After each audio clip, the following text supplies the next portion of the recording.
because, you pay $9 to $20 for a book, somewhere around there, if it's not online.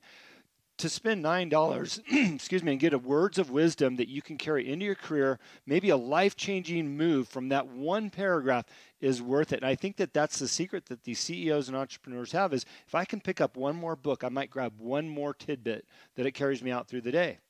Oh, so true. There's another small thing, is just being able to see it through. Literally, if somebody, and I have a lot of clients that I work with, and I'll ask them, do you read? Yes, no, whatever the answer is. But if you pick up a book, are you going to see it through? And so often they won't. And look at the rest of your life. If you're doing this, now look, if the book really doesn't resonate with you, fine, put it down, go to another. But literally the ability to open it up and see it all the way through, because there's going to be lulls, there's going to be moments where you're just like, I don't love this. But to your point, you're going to find something. There's not one book, even the books I really disliked, I always got something from it, a different perspective, a different idea. And so it's just something that my kids have started to pick up, which makes me really happy, because all these authors, they have radically shifted and changed my life for the better. So I'm thankful for them. Yeah. So speaking of books, you've got one more out. It's called Let's Go Win. That's what really resonated with me when Meltzer sent over your name and the request to see if you'd be on my show. I just love that title. I love winning. I think about winning all day, every day. I don't know, the details of the book because I didn't have enough time to dive into it, but let's talk about that a little bit. Yeah, brother, the idea of this book is I literally wrote it for my two kids, and that's how it started, because I wanted them to have the philosophies and ideas from my parents, grandparents, authors, and mentors that I've had. Very little of that is actually my thoughts but my ideas. And so the idea is, if I got hit by a bus, my kids would have the philosophies. Well, the gal I was working with at the time said, I didn't know you were selfish. And I said, I don't think I am. And she said, if you only share this with two human beings, you are selfish. Wow. All right. You know what? Lesson learned. Let's publish this baby and get it out. And it has been such a cool process, because I didn't expect what's come from it. I didn't expect for people to call me and be like, oh my God, this profound thing was written on page. Thank you. That fills my bucket more than anything. If one word in there changes somebody's life for the better. And that's a great thing. It's not a difficult read. The idea was, I told the gal I was working with, I said, I want somebody to hop on a plane in New York, land in LA, and they have ideas, practical, tangible tips that they can put into play immediately. And so I am proud of that work. And hopefully, more than just my kids have seen some value from it. I've definitely received some good feedback. So it's cool. That makes me happy. But really just knowing that if I do die tomorrow, my kids know, hey, this was kind of Dad's thoughts and philosophies on life, and they can apply it for the rest of their life. I'm completely stealing that idea for my book. Well, you've already talked about your kiddos, man, and they're so lucky to have you. And Jim, we just always hope and think that we'll be there. But what if we're not? Yeah. There's so many questions I want to ask my grandparents that I didn't. And so now at least there's a record of it that my kids can go to. Yeah, it's a really good point. We talk a lot about my consulting business and life coaching about values and what our values are. And it's a little trick I learned from Meltzer to just really align ourselves. So for me, and I talk about it freely, is my values are God, family, health, giving back, then time, and then the last thing is absolutely business, because all those things are more important than making money. And, our kids grow up fast, life changes. And if we can leave something behind for our kids to recognize who we are, what we stood for, and start teaching those lessons now, it's just so critically important. Yeah, and I love that you were able to rattle that. I think that was 6 values that you rattled off like that. How often do you say that? And the reason I'm asking that, and I know it's your show, but I'm asking a question, but how often do you say that? Because there's a really important theme behind that I know you probably coach on. Yeah. So for me, I have my daily tasks a lot like you. I wake up in the morning, I talk about gratitude, write down my gratitude things.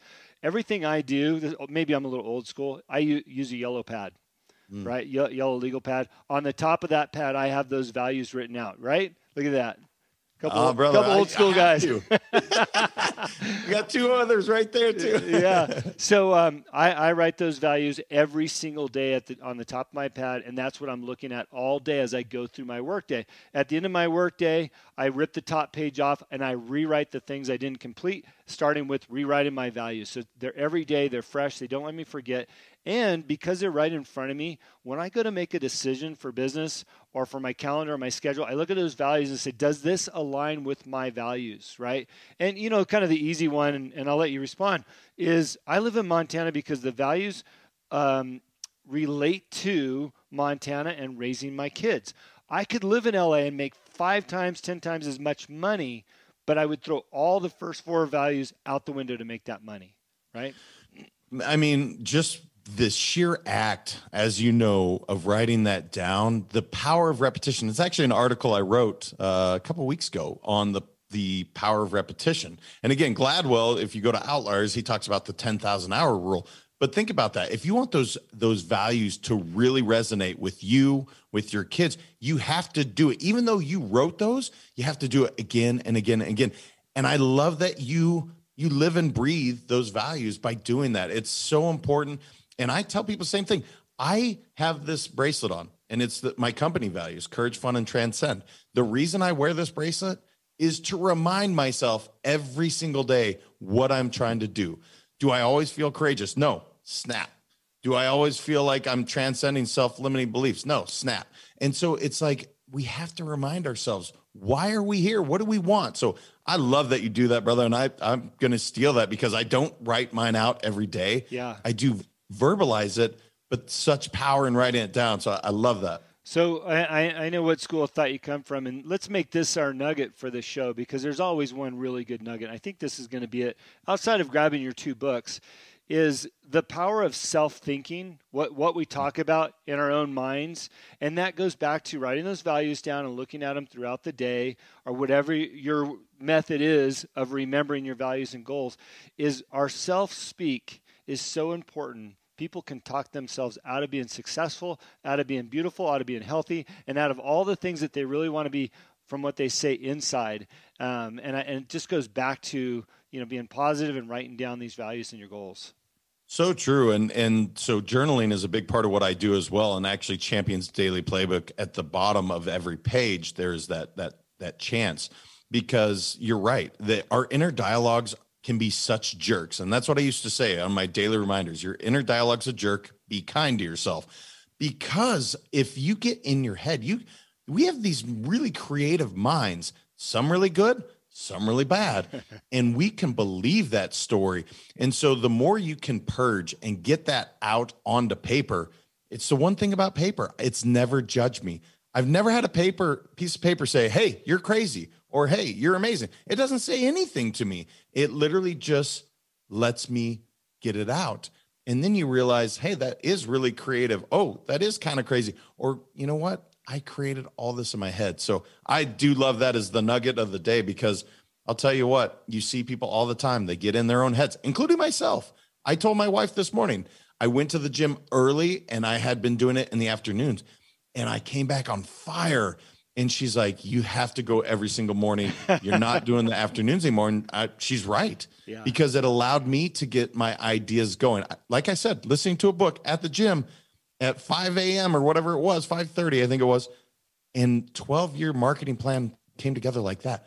I've been sitting in my head for months trying to figure out what the next move is. Is it another book? Is it this?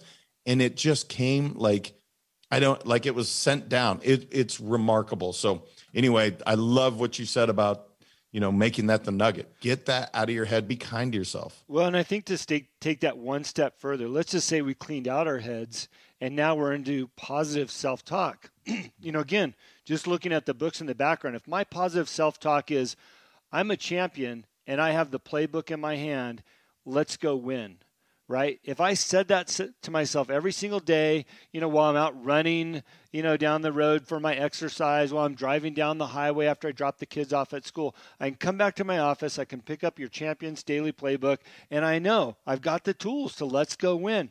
And it's shifting your mind to start thinking about that instead of all that negativity, right? No, you're right. And it's actually not to continuously just talk about the book, but the second playbook, I write the daily affirmation. It's right in the beginning because my kids have said the same thing every single day. They won't go to bed at 15 and 12 years old. They still won't go to bed without saying it to me. And now it's way longer than if I would rewind, it would be like 3 things. But I say, are you a leader? And they say, yes. And I say, how come? I'm confident, strong, intelligent, athletic, good looking, dynamic, popular, talented, independent boy or man with a growth mindset. And again, that's like 11 or 12 things. I wish it was 3. I wish I was confident, strong, and intelligent or something like that. But my kids, when they're told at school, you're not popular or you're not whatever, they know internally now because they've reaffirmed it over and over. Yes, I am. So regardless what the outside world tells them, they can feel strong and resolute in themselves to say, yes, I am. Even if dad says, no, you're not being, I don't know, you're not strong, you're weak. They can say, yes, I am. I'm strong, Dad. You know why? I tell myself every single day. Why is it, do you think, that more parents don't take that approach with their kids? You know, I say that because, you know, my daughter was having a rough day yesterday with kids. She's 7, new school, you know, month and a half in. And she said, I just can't find any friends. So this morning when I kissed her goodbye at the school playgrounds, I said, honey, be kind to everybody you run into. Say nice things. Help people when you can. Be the best version of yourself, and you are beautiful. Go have fun, right? She gives me a kiss, love you, Daddy, and takes off. It's those things that build their foundation. How come more parents aren't doing that? I think they're doing their very best with the tools that they're given. So they don't have the tools, or they choose not to use these tools. So maybe somebody heard, hey, I should do a daily affirmation, but that's woo-woo, or they don't believe in it because that's their self-limiting beliefs. Trust me, I had my own. We are given so many of those from our parents and our grandparents. That's some of the unfortunate things about being a parent. You're going to give your child some of your negative stuff, some positive, some negative.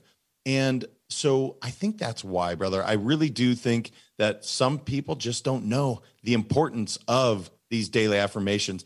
And so it's just one more task. But if you can just buy into it, just try it.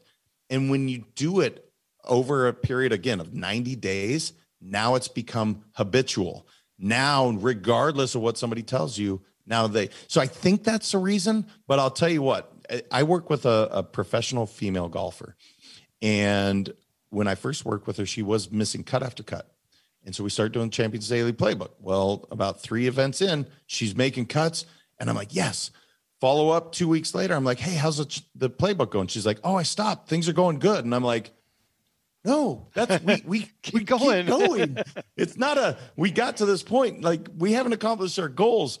I want you to do this every single day until it's such a part of your fabric. So I think that's the reason, but I'll tell you what, it drives me every day to make sure that the people I work with and people I can influence do these things. It's funny you say that because that happens so often. People start getting on the right track. It's like, hey, everything's great. And they stop what they were doing because they feel like it's great. They forget that that's the maintenance part of the program that allows them to be great. You know, I relate that to anxiety medication. If you know anybody that's ever had really bad anxiety, they take the medication, it makes them better, and they're like, hey, I'm better. And they stop taking the medication. All of a sudden they go off the deep end. It's because the medicine was working.